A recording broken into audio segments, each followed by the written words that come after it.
This one man became one of the most infamous criminals in all of Chinese history. His name was Zhou Kehua, who was a murderer, robber, and rapist. He committed crimes all over China to become the infamous criminal that he became. His life begins in 1970 in the city of Chongqing, China. It's unclear what kind of an upbringing he had, but at the age of 15, he was arrested for his first crime, sexual assault.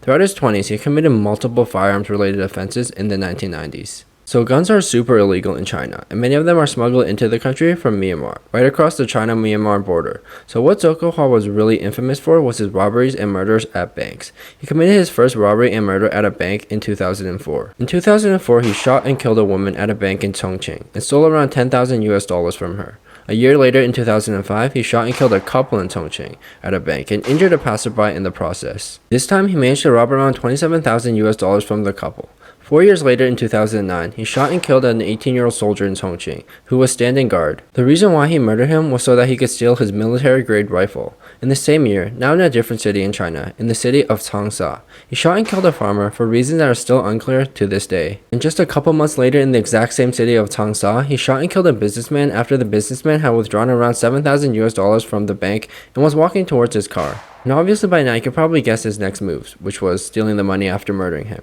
So his final big crime in the city of Changsha occurred a year later, in 2010, when he shot and killed a trading company owner. His next major crime occurred in the city of Nanjing. This crime would occur 2 years later, in the year of 2012, when he shot, killed, and robbed a man from a bank, after the man had withdrawn around $30,000. In the same year of 2012, after committing crimes outside of his hometown for many years, he returned back to his hometown of Chongqing, committing a crime that he committed one too many times, as he shot and killed two women after they had withdrew around $40,000 from a bank. After killing and stealing the money, this time, something different happened, as Zhou Kehua was spotted by a police officer who quickly pursued after him. He shot and killed that officer who tried to pursue him. This incident put all the police in the city of Chongqing on high alert, as they knew this criminal who created so much chaos across the country was finally back in his hometown. This sparked one of the biggest manhunts in all of Chinese history. Police presence around the banks in the city intensified, as they believed he was going to target another one. There was also an $80,000 reward put out for him, dead or alive.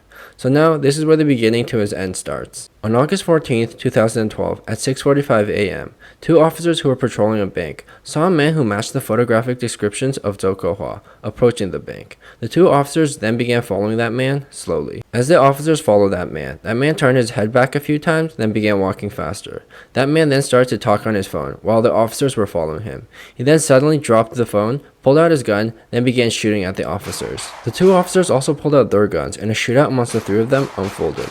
The three of them were standing only around 3 meters away from each other during the shootout. One officer tried to hide behind a telephone pole, and the other officer tried to hide behind the corner of a building. Zhou Kehua was shot dead, and the two officers were unharmed. The ammunition found on Zhou Kehua's dead body matched the ammunition found at many of his past crime scenes. Zhou Kehua was responsible for around 10 to 12 murders and robbing hundreds of thousands of dollars. He was described as a very smart criminal, planning his crimes very precisely. He would know exactly when someone withdrew large sums of money from the bank. He planned carefully how he would escape the crime scenes after committing them, and he primarily lived in the mountainous regions of China, making law enforcement personnel hard to track him down. At the height of his crimes, he was described as the most dangerous man in all of China. Please feel free to tell me what you thought about this story in the comment section.